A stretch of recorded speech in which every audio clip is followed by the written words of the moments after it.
Hi everyone, welcome back. Thanks for joining us today. We've got a brand new story to share with you. So let's begin. My name is Gary, and if there's one thing I've learned the hard way, it's that you never really know what's happening right under your own roof. People say that love is built on trust, and that when you find the right person, you should give them your heart completely. But let me tell you something. When you trust blindly, you're not being loyal. You're being a fool. I learned that the hard way. I believed in love. The kind where you commit fully, have each other's backs, and don't even entertain the thought of betrayal, because you assume your partner values the relationship as much as you do. I never thought I would be the man sitting here, telling a story about how my own wife made me question everything I believed about love, commitment, and marriage. But here I am. Looking back, I realize how easy it is to be deceived when you're in love.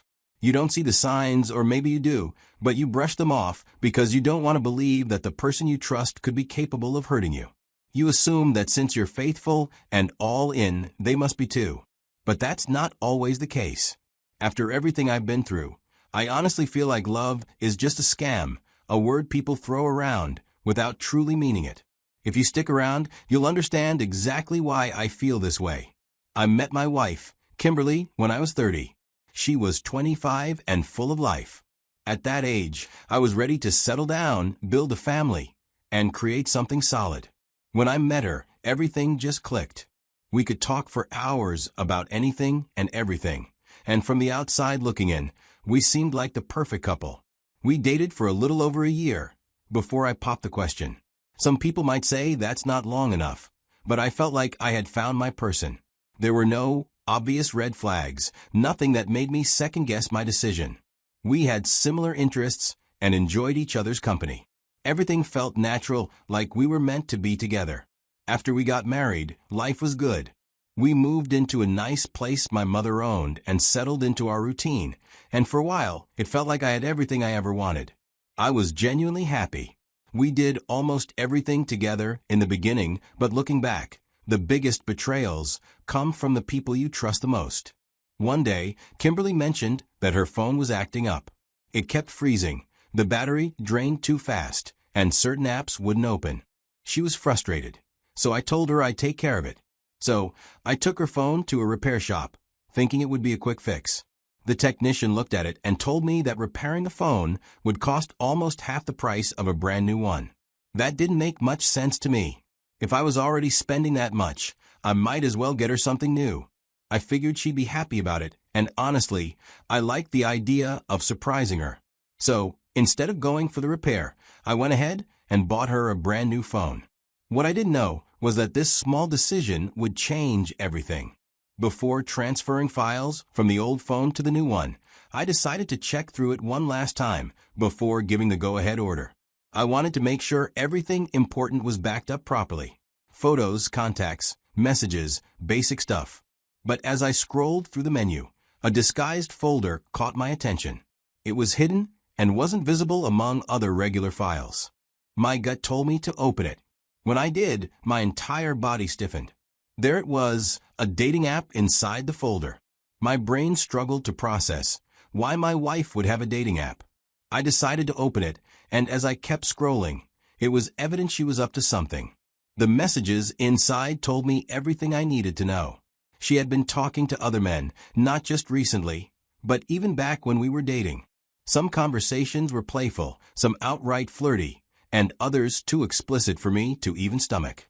My fingers tightened around the phone as I read line after line. Different men, different conversations, but the same pattern.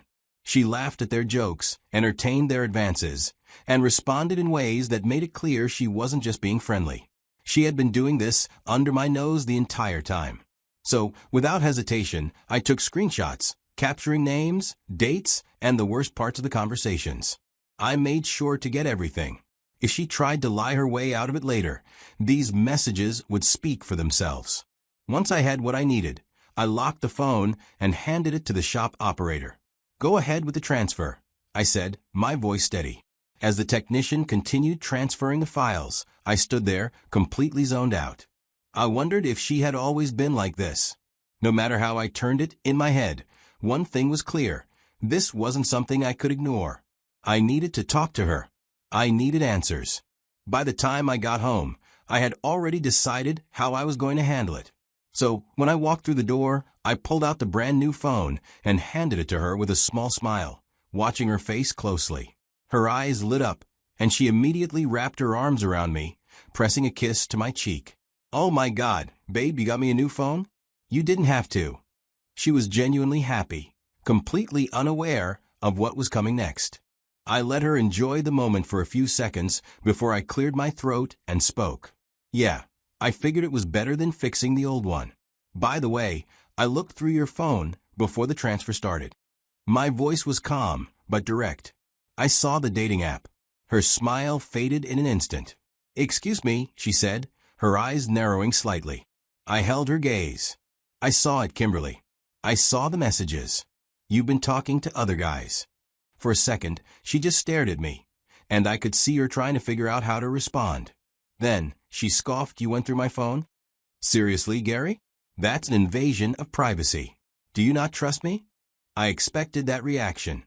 Deflection. Making it about me instead of what she had done. I didn't let it shake me. "That's not the point," I said firmly. "I want to know why you have a dating profile and why you're talking to other men." Her expression changed again. She realized I wasn't backing down. "Look, I wasn't trying to do anything serious," she mumbled. "I was just, I don't know, bored, I guess. I never actually planned to meet anyone." "Do you understand how messed up this is?" I asked, my voice low but steady. "Giving attention to someone outside our marriage is how things fall apart. I don't want that happening to us." She looked at me, her eyes darting away like she couldn't handle the weight of what she had done. I took a deep breath and made my stance clear. "You need to end this. Delete the app. Cut off every guy you've been talking to. I need to know that this will never happen again." She nodded slowly. "Okay, I'll delete it." She pulled out her phone, and right there in front of me, she uninstalled the app. I watched her do it, but something in my gut told me this wasn't over. For the next 8 months, life carried on like nothing had ever happened. After Kimberly swore that she had deleted the dating app and cut off communication with those men, I did try to believe her. So, every time I remembered those messages, those conversations she had with other men, I told myself to let it go. I reminded myself that relationships require trust, and if I kept questioning her, I'd only push her away. There were moments when I'd hear her phone vibrate and my stomach would tighten, but I forced myself not to ask who it was. I didn't want to be that paranoid, insecure husband who smothered his wife with suspicion. I had no idea that while I was trying so hard to convince myself that everything was fine, my wife was still living a double life right under my nose. I woke up one morning feeling like my body was punishing me for something I didn't do. I had this burning, stinging sensation when I went to pee. I paused for a second, trying to make sense of this. The idea that I could have chlamydia or gonorrhea didn't even make sense. How the hell could this be happening? As the day went on, the pain didn't just stick around, it got worse. What started as a mild irritation turned into full-blown agony. Every trip to the bathroom felt like torture.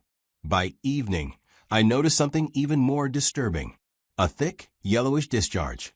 That was the moment everything clicked. My body was telling me, loud and clear, that something was wrong. The next morning, I didn't waste any time. I went straight to the hospital, hoping for some kind of explanation that wasn't the one I feared.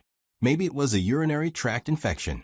But after a full examination and lab tests, the doctor sat me down and told me I had an STD.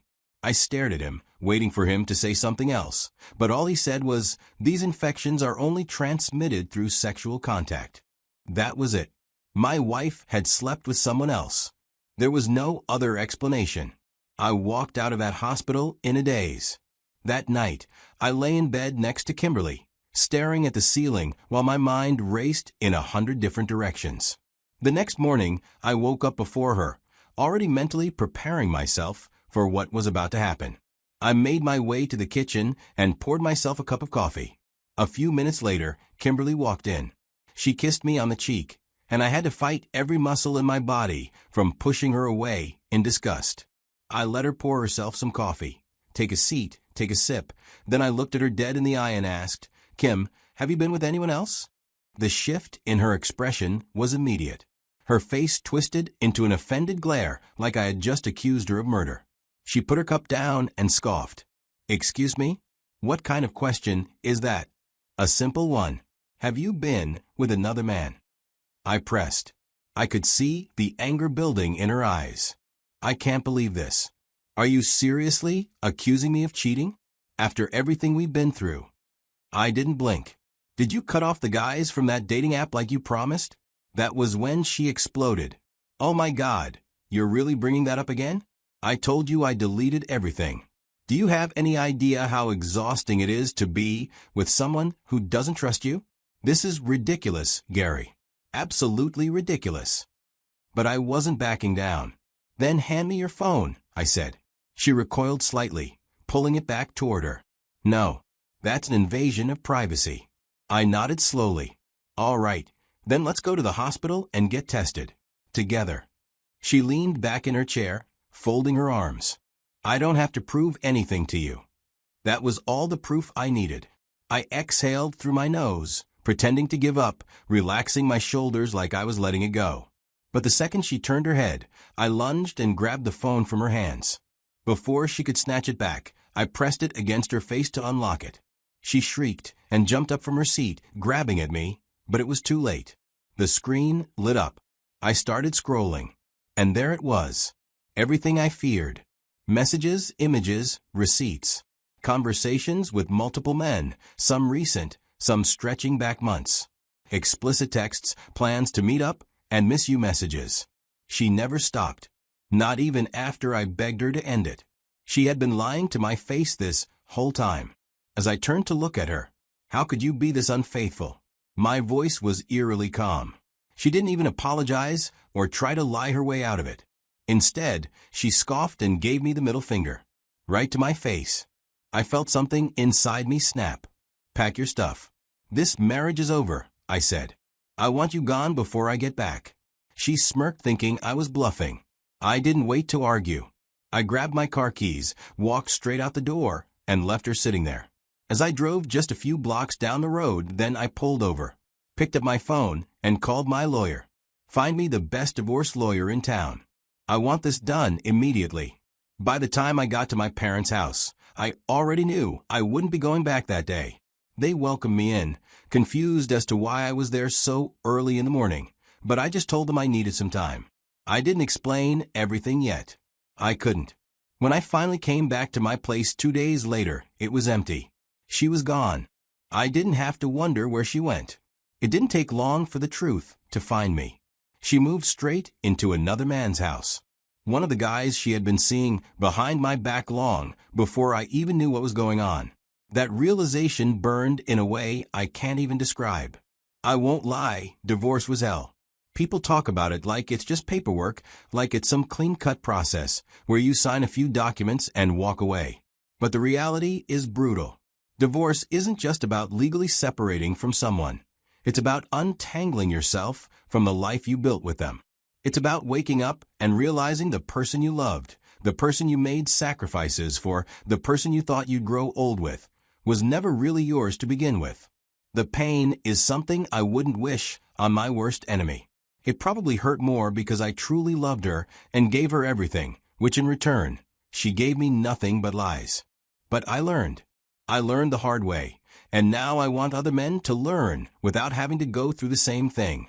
First, never love blindly. Love is supposed to be built on trust, but trust should never be given freely. It has to be earned. I trusted Kimberly because I wanted to believe in her, not because she deserved it. And that was my mistake. Second, if someone disrespects you once, they will do it again.